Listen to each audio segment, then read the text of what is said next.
নমস্কার বন্ধুরা, Monica's food খাজানাতে সবাইকে স্বাগত। আজ তৈরি করব চিকেন নাগেটস। চিকেন নাগেটস বাচ্চাদের খুবই প্রিয় একটি স্ন্যাক্স, আর বড়রাও এই স্ন্যাক্সটি পছন্দ করেন। আর এই নাগেটস সংরক্ষণ করেও রাখা যায়। সকাল সন্ধ্যা যে কোনো সময় চায়ের সঙ্গে টিফিনেও আমরা এই নাগেটস স্ন্যাক্স হিসেবে খেতে পারি। তাহলে চলুন দেখে নেওয়া যাক কীভাবে আমি এই নাগেটস তৈরি করি। নাগেটস তৈরির জন্য প্রথমেই নিয়ে নিয়েছি 4 পিস পাউরুটি। পাউরুটির সাইডের ব্রাউন অংশগুলো কেটে নেব, আর এই ব্রাউন অংশগুলো দিয়ে ব্রেড ক্রাম তৈরি করে নেব। এবার পাউরুটির সাদা অংশটাকে কেটে একটা ব্লেন্ডিং জারে নিয়ে ব্লেন্ড করে নেব।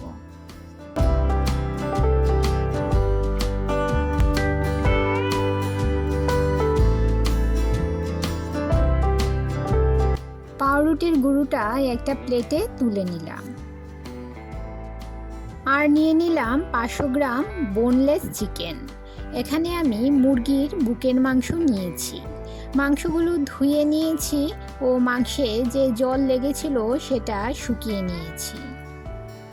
এখন মাংসগুলো একটা ব্লেন্ডিং জারে নিয়ে এর কিমা তৈরি করে নেব। মনে রাখবেন, কিমা করার সময় মাংসে যাতে জল না থাকে। জল শুকিয়ে নিয়ে কিমাটা তৈরি করতে হবে।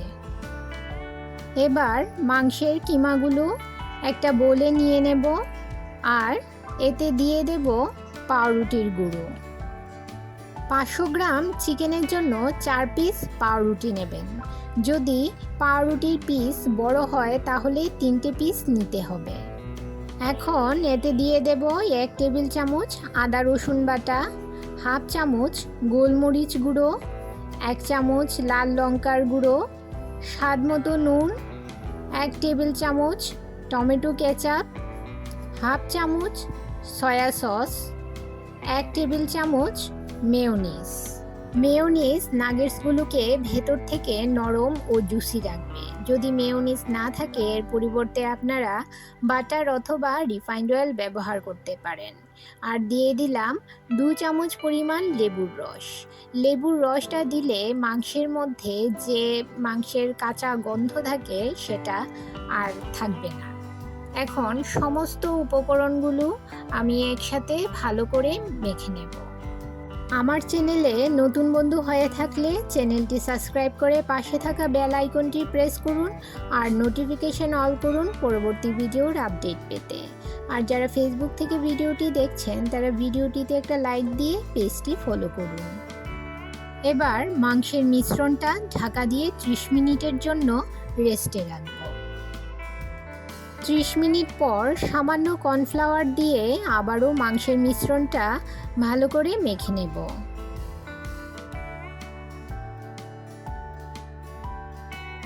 এখন একটা পরিষ্কার সারফেসে কিছুটা ময়দা ছড়িয়ে মাংসের মিশ্রণটা এর উপর নিয়ে নেব। হাত দিয়ে এভাবে চেপে চেপে ছড়িয়ে দেব। খুব বেশি পাতলা করবেন না, পাতলা করলে এটা ভাজতে অসুবিধে হবে আর খেতেও ভালো লাগবে না। এবার এর উপর আরও কিছুটা ময়দা লাগিয়ে নেব যাতে কাটতে সুবিধে হয়।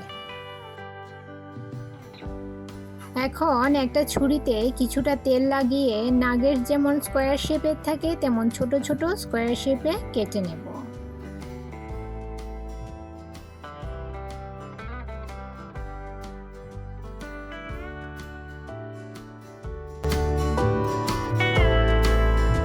এবার একটা পাত্রে একটা ডিম ফাটিয়ে নিয়ে নিলাম।